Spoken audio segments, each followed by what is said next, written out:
orang yang menjadi seorang pelayan, ya. Kalau yang lain, yang terbesar adalah kamu hendaklah menjadi pelayan. Apa itu besar dalam pandangan dunia? Yang kita mengerti mungkin besar itu mungkin dia besar, kekayaannya besar, pengaruhnya besar, dia punya gelar juga besar, A sampai Z dia pasang semua. Misalnya Romo Komang MSc, PhD, wih bangga, kita pasang di mana-mana, sampai di neraka juga kita pasang. Tanah kita besar, semuanya besar. Juga mungkin dosa kita juga besar.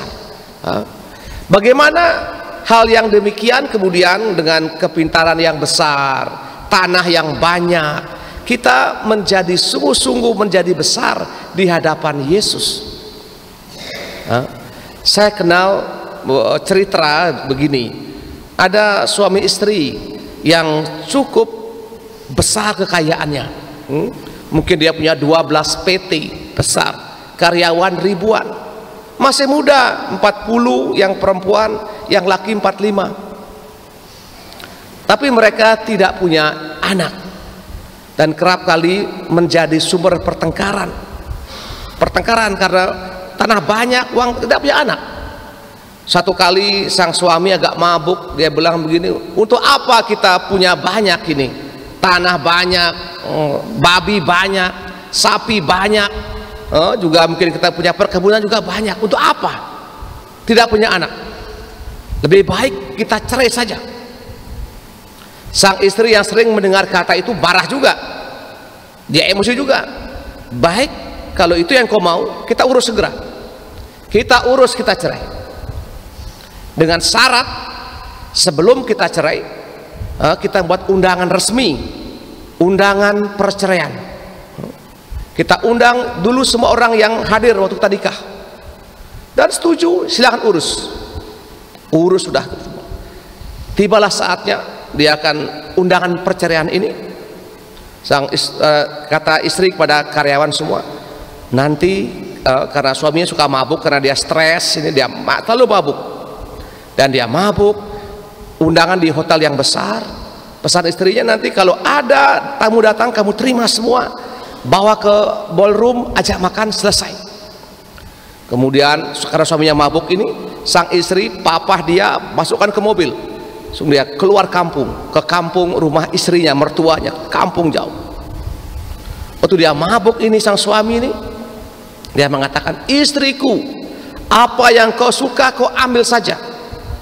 Di brankas kita tuh ada 15 sertifikat dengan total 60 hektar tanah, kau ambil saja. Ada cek itu belasan miliar, kau ambil saja. Ada uang cash, uang Indonesia, uang US dollar kurang lebih 15 miliar, kamu ambil saja. Karena tahu nih suaminya mabuk, dia diam, istrinya diam, tapi jengkel juga. Dia bawa ke keluar kampung, di rumah rumah orang tuanya, di rumah mertuanya ini, dan dia tertidur. Paginya dia bangun, dia mendengar suara burung, ada suara apa, air ngerocok itu kah, apanya air ngerocok itu ya. Di mana ini? Ini di rumah mertuamu. Kenapa kau bawa kemari? Tadi malam kau omong waktu kau mabuk, apa yang kau suka kau ambil. Saya suka tanah sekian hektar, uang sekian hektar, saya suka semua.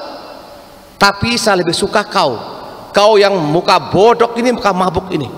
Saya pilih kau karena pernikahan itu, karena peristiwa itu, karena kata-kata itu. Sang suaminya tidak bisa menahan penyesalannya. Dia berlutut, dia pegang kaki istrinya, minta maaf. Baik, maaf, saya terima. Mulai sekarang jangan lagi omong soal keturunan.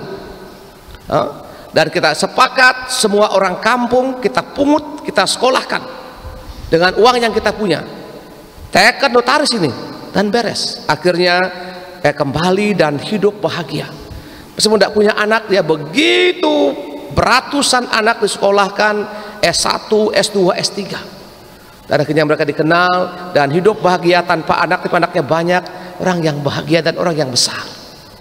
Saudaraku sekalian, sengaja saya omongkan ini karena kita berpikir besar itu kita punya segala-galanya.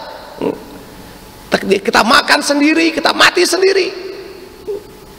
Besar itu justru apa yang kita punya berharga bagi orang lain. Kita punya tanah mungkin hanya 2 are, tapi menjadi berarti. Misalnya kita buat rumah, yang tidak punya rumah kita berikan di situ misalnya. Kita punya Tegal 2 hektar, tiap 3 bulan panen mungkin kelapa mungkin 20 juta, ya mungkin 50% kasih gereja Pelasari, ya itu besar, itu besar. Itu kita tanggung anak-anak TK yang tidak bisa bayar SPP misalnya, dengan diam-diam datang saya bayar semua, beres. Itu kita buat, ya Tuhan yang tahu. Itulah orang yang besar. Orang yang besar itu biasanya tampangnya blow on, kelihatan kayak kampung gitu. Tidak kan orang yang kali orang OKB itu yang kayak baru itu, sepatunya bunyi lewat taklek taklek taklek. Dia punya rambut buceri, boleh ngecat sendiri, kacamata sebesar spion mobil itu. Itu orang yang tidak besar itu. Nah, semoga kita berani, ini adalah pilihan, memilih menjadi orang besar atau orang yang tidak besar di hadapan Yesus. Kita mohonkan keberanian untuk memilih dalam misa kudus ini. Amin.